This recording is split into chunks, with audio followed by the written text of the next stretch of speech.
Rebecca joins us now in Atlanta, Georgia. Rebecca, you're on the Ken Coleman Show. Hi. Hi, Rebecca. How are you? I'm good. It's actually really great to speak with you Thank you.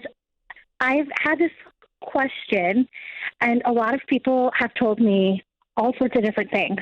Okay. So I am halfway through my pregnancy, Okay. and unfortunately I am showing, so I can't really just be like, yeah, I eat too many cheeseburgers.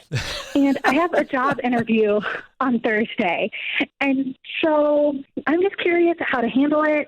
I'm really excited for this job interview because it's still within, basically I would still be within like the same company. I would just be transferring to a different university. Okay. But it would just be hopefully, just a better title and hopefully as well, better pay. So let me make sure I understand real quick, and I'll let you keep going. You're already in a university system now, so you wouldn't be leaving the system. You'd just be moving to a different position and still be a university employee. Yes. And okay, it would great. it's at a completely different school. Okay, got it. Okay. So I wouldn't lose any of the sick time or vacation time I've accumulated. Fantastic. So what's up? What are you wondering about? Okay, well, so that's the thing. Like, when you look at me, you can tell I'm pregnant. And so I'm just curious, how do you approach that in an interview? Like, should I say nothing about it? I just don't exactly know how to, handle that. Before I answer that, what are you concerned about? What's the worry or the fear? I think, so a lot of women I've talked to, they've expressed that places can be really discriminatory if it comes to hiring pregnant women. Okay, but you're already in the system, and you're making an internal move, hopefully. And by the way, I am in no way discounting what those women have told you. I'm not in a position to say that they're wrong. I think they're probably right. I think for whatever reason, an employer may go, well, are you going to come back? I mean, I don't know what the reasons are they gave you. So this comes down to, what do you want to do? That insight that you're getting from other women, I have to assume is correct. And so you have a position that's open that you really, really want. So you either go for it and hope that that hiring manager doesn't look at you and go, oh, well, Rebecca, you're pregnant. Well, it's pretty obvious. So going into an interview when you're pregnant and not addressing the fact that you're pregnant, that just doesn't make any sense. That's awkward. That's weird. So we take the elephant out of the room by going, hey, did you see that elephant over there? There's an elephant in that corner. And then everybody goes, oh, yeah, I saw the elephant too. Okay. And so it's not a big deal. Right. And the other thing too, so I already have a child, and I've been a working mom this whole time. And so, and currently just we're on baby step 2 currently. Mm-hmm. And so my husband and I, neither one of us have the luxury at this moment to be like, sorry, and by the way, going back to work tomorrow. And by the way, you share that. You share that interview. We'll get that in a second, but here's what I want to focus on. I want to get your head in the right place, because this is the decision you have to make. You either put yourself out there and go for this position that you really want right now, or you say, well, because I'm pregnant, they might not hire me, which is true. Unfortunately, they can't say that, but that might happen.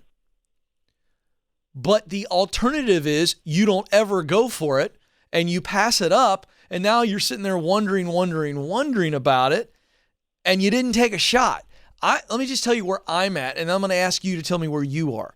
I'm the guy that goes, it's possible for this reason, and this reason that I may not get it. By the way, that's true of any job we go after.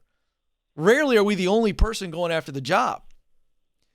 And so whether it's in love or life, other opportunities or work opportunities, I'm the guy that goes, if the opportunity is here and I got a shot, I want to take a shot.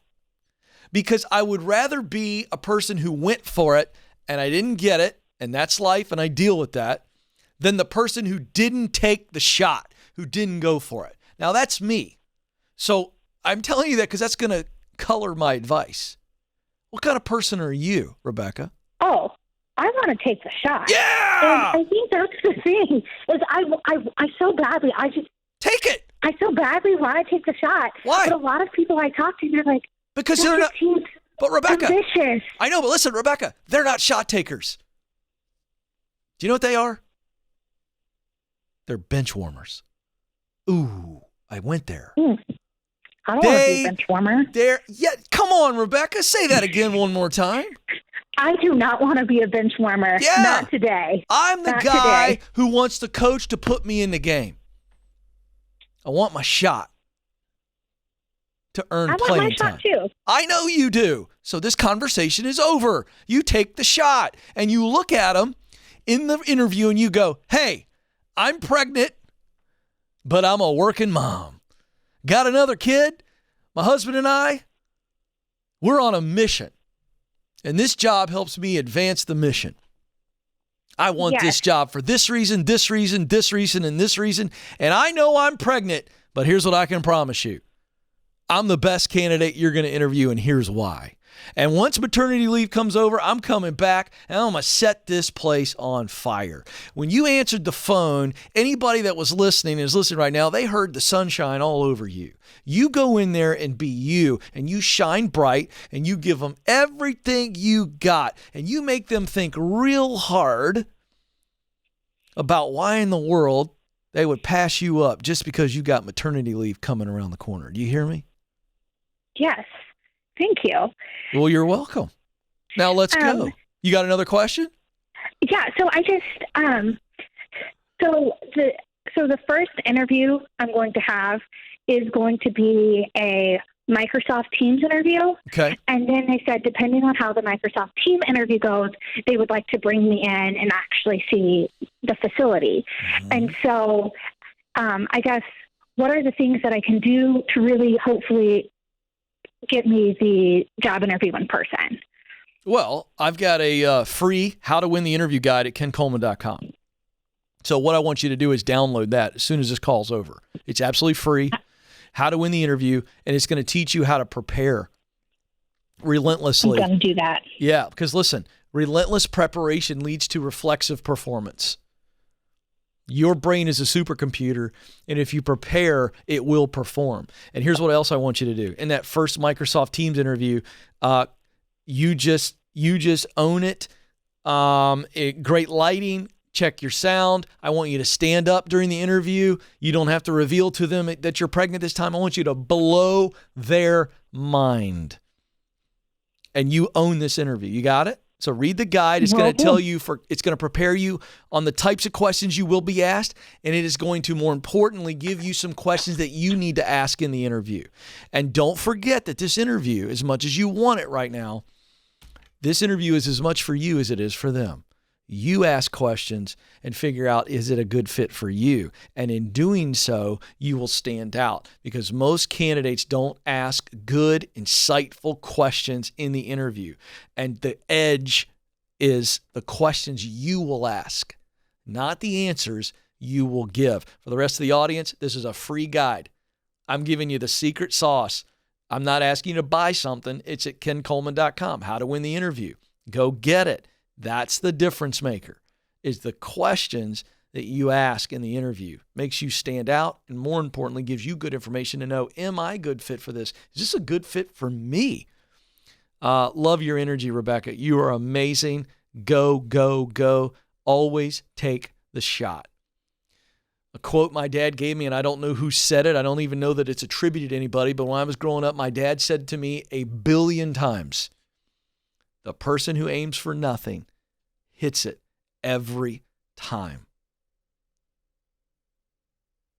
Life is too short not to take the shot. That's what I think. It's just too short. Life is too precious to not give it a shot. Right outside the studio, there's a giant painting on the wall that I see every day when I walk in to do the show. And it says, it's a picture of Teddy Roosevelt, and it says in big, bold red letters above his head, "It is not the critic who counts." That comes from maybe the most famous speech he ever gave. The excerpt from the speech is called Man in the Arena. If you've never read it, or heard it, go look it up today. And there's a line in that excerpt of his talk where he says to essentially step in the arena. The credit belongs to the man or the woman in the arena, not to the critic who sits in the stands. And to go for it so that you don't end up, and this is my favorite line in the whole excerpt, like those cold and timid souls who know neither victory nor defeat. Whew. Whoa. I don't want to get to the end of my journey and be a cold and timid soul who knew neither victory nor defeat. And I don't want you to do that either. And Rebecca doesn't want it either. Final thought on this.